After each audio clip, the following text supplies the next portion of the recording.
ఇక్కడ అందరూ చాలా బిజీగా వర్క్ చేస్తున్నారు. ఏం చేస్తున్నారో తెలీదు. ఇక్కడ ఒక అబ్బాయి కూడా ఉన్నాడు. వాడు కూడా ఏం చేస్తున్నాడో తెలుసుకుందాం రా. హోంవర్క్ రాయకుండా ఇక్కడ ఏం చేస్తున్నావు అసలు నువ్వు? హోంవర్క్ అయిపోయింది. అందరి పిల్లల నేను టీవీ ఫోన్ చూడడం లేదు. మమ్మీ డాడీ వాళ్ళకి హెల్ప్ చేస్తున్నా.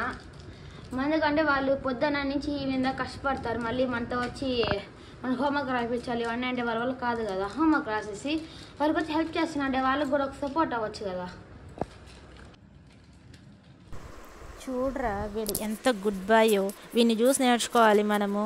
ఇప్పుడైతే ఎప్పుడు ఫోన్ పట్టుకొని ఎప్పుడు చూస్తూనే ఉంటాం. ఇప్పుడు వీడికి అయితే పేరెంట్స్కి కూడా సపోర్ట్ చేయాలని ఎంత మంచి ఆలోచన వచ్చింది. మనమైతే ఎప్పుడు ఫోన్ పట్టుకొని నొక్కుతూనే ఉంటాము. చాలా గ్రేట్ కదా ఈ అబ్బాయి అయితే. అందరు పిల్లలైతే స్కూల్ నుంచి వస్తానే బ్యాగ్ ఇసిరేసేసి అమ్మ నాకు ఫోన్ ఇవ్వమ్మా అంటారు. వీడైతే అది హోంవర్క్ రాసేసి అంతా వర్క్ మొత్తం అయిపోయి చేసుకొని ఈ వర్క్ కూడా చేస్తున్నాడు. వాళ్ళ పేరెంట్స్ కోసం హెల్ప్ చేయాలనే ఆలోచన ఎలా వచ్చిందో తెలియదు కానీ చాలా గ్రేట్. ఈ పని మొత్తం వాళ్ళ పేరెంట్స్తో కలిసి చేస్తున్నాడు. నేను చేస్తాను అమ్మ అనే మాట వచ్చిందంటేనే చాలా గ్రేట్. అరే నువ్వు ఉన్నావు, ఎప్పుడన్నా ఒక పని అన్నా చేసావా? ఈరోజు కానీ రేపు కానీ మొన్న కానీ మీ పేరెంట్స్తో కలిసి ఎప్పుడన్నా చేస్తాను అన్నావా?